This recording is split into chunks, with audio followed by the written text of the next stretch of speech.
Okay, let's dive in. You've brought us a really fascinating stack of material today, all sort of circling around this huge question: will AI ever truly understand human emotion?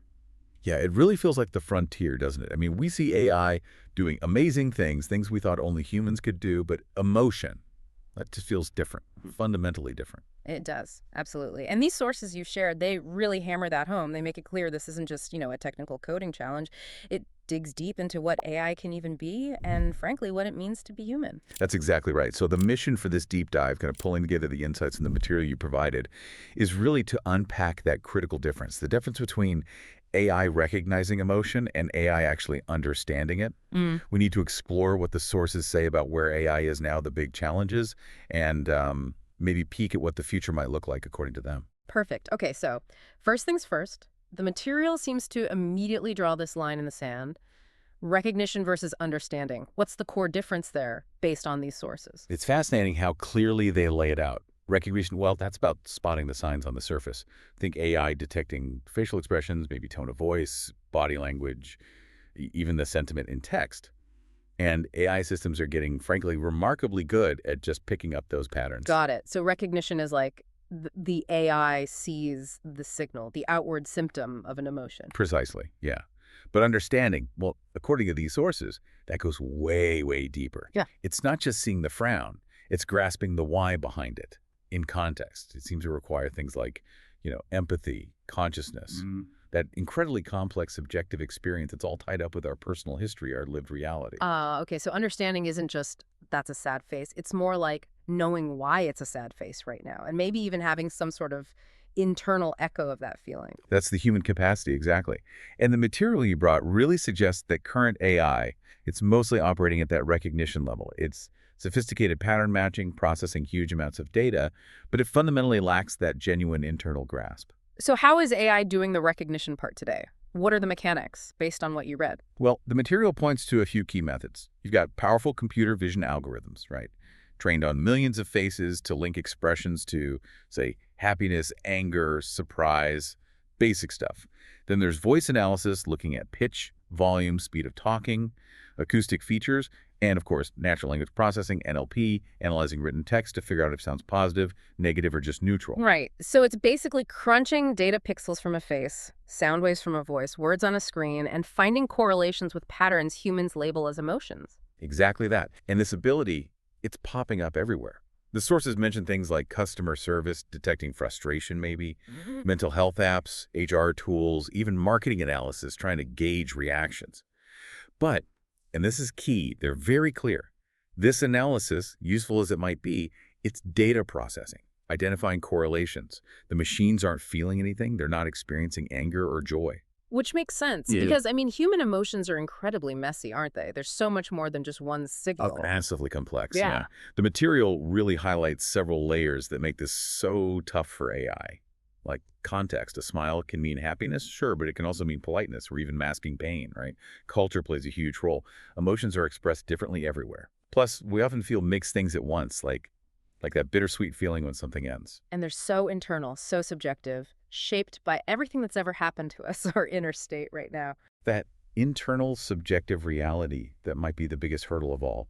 The sources really emphasize this.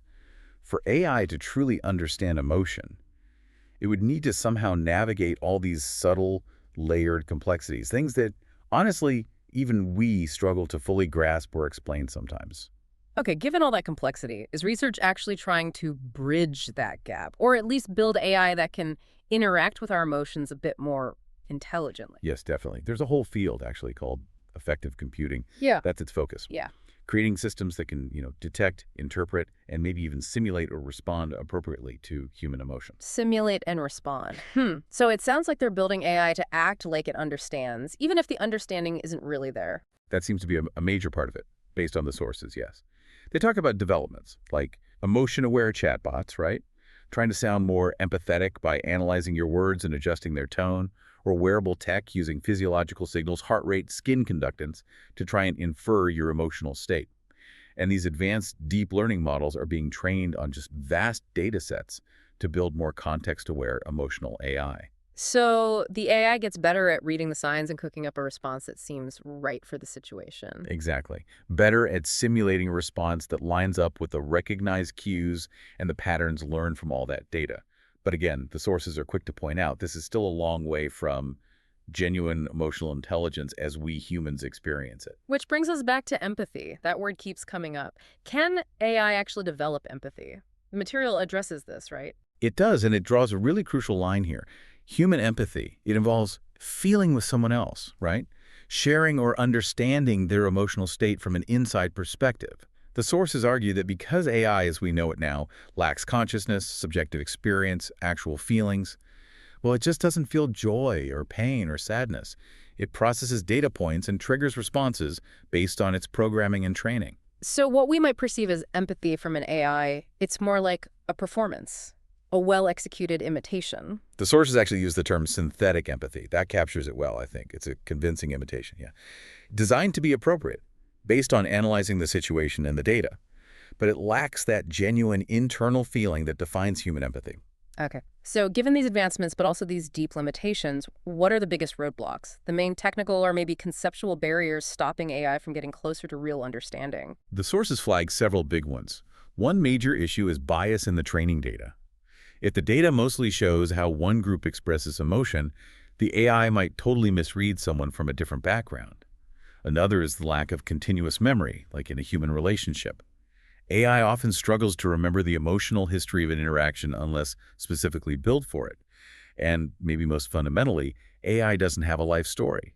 It doesn't have personal experiences, the lived reality that gives our own emotions such depth and meaning. Right. It hasn't lived through the loss that causes grief or felt the pure joy of a specific cherished memory. It has no biography. Could. Could a more advanced AI way down the line maybe overcome some of this? The sources speculate a bit, don't they? They do. They look ahead towards possibilities like artificial general intelligence, AGI, AI with human-like cognitive abilities across the board. Some perspectives in the material suggest that with AGI, maybe emotions could be simulated with incredible fidelity using super advanced neural networks. There's also talk about embodied AI robots with physical bodies, sensors interacting with the world. Maybe they could gain a more nuanced understanding through experience, a bit like how we learn. And models inspired directly by neuroscience, trying to mimic the brain's emotional circuits more closely. So maybe not feeling in our sense, but simulating the whole process so perfectly that from the outside you couldn't tell the difference. That's the sort of philosophical edge the sources keep returning to, even with super advanced AGI, even with incredibly sophisticated simulation. That core question of subjective experience remains. Does the machine actually feel anything inside? That seems fundamentally different from just perfectly mimicking the outward signs and responses. Which kind of leads to another angle raised in the sources. Yeah. Should we even be trying to build AI that seems to understand emotions? Is that the right goal? Yeah, it's presented as a really critical debate. On one hand, the arguments for it, according to the sources, include things like making technology easier and more pleasant to use, providing valuable emotional support, maybe in areas like companionship for the elderly or mental health support, creating more natural human-machine interactions. Those sound like pretty compelling potential upsides. There are. But the sources also highlight significant risks. There's worry about, losing human authenticity in our relationships if we rely too much on machines, fostering maybe an unhealthy dependence on AI for emotional needs, and big questions about the ethics of synthetic empathy versus genuine connection. Some experts cited in the material suggest maybe the focus shouldn't be on replicating feeling, but on building AI tools that support our own human emotional intelligence. It almost feels like this whole quest, this attempt to engineer emotional AI. It's kind of holding up a mirror. It's teaching us about ourselves in the process. That's a beautiful way to put it. And the sources really echo that idea. They observe that by trying to break down emotion to build it into machines, we're forced to look closer at our own emotional landscape, how our feelings are tied to sleep, hormones, memories, relationships, culture. It's this incredibly intricate web we're still figuring out. The sources suggest this whole endeavor really underscores the profound depth, the complexity, and maybe the irreplaceable nature of human emotional life. So, okay, let's try and pull these threads together from all the material you shared. The big question, will AI ever truly understand human emotion? What's the overall sense from these sources? I think the material offers a pretty nuanced view. On one level, the practical, functional level, meaning will AI get better and better at recognizing cues, simulating the right responses, interacting in ways that seem emotionally intelligent? Yes, absolutely. Significant progress there seems highly likely based on these readings. So getting incredibly good at the imitation, at the mimicry. Precisely. But on that deeper level, the conscious, experiential level, actually feeling emotions with subjective awareness, the way humans do, drawing on a life lived. The sources largely seem to conclude that this remains fundamentally different, and perhaps beyond what we can foresee for AI, even advanced AI, what we might call understanding in an AI context, could just remain a very, very sophisticated form of mimicry, not genuine comprehension. So that internal world, that subjective feeling of emotion, the sources suggest that stays uniquely human. That seems to be the core takeaway, yes. The focus might increasingly shift, not towards making machines feel like us, but maybe towards designing AI that interacts with us in ways that are helpful and supportive of our emotional lives, our well-being, without pretending to replicate the feeling itself. Wow, okay. This deep dive into the material you brought has really shed light on that vital difference, hasn't it? Yeah. Between AI spotting emotion and AI truly getting it. We've seen how it's becoming incredibly skilled at the recognition part, at simulating responses, creating that synthetic empathy you mentioned.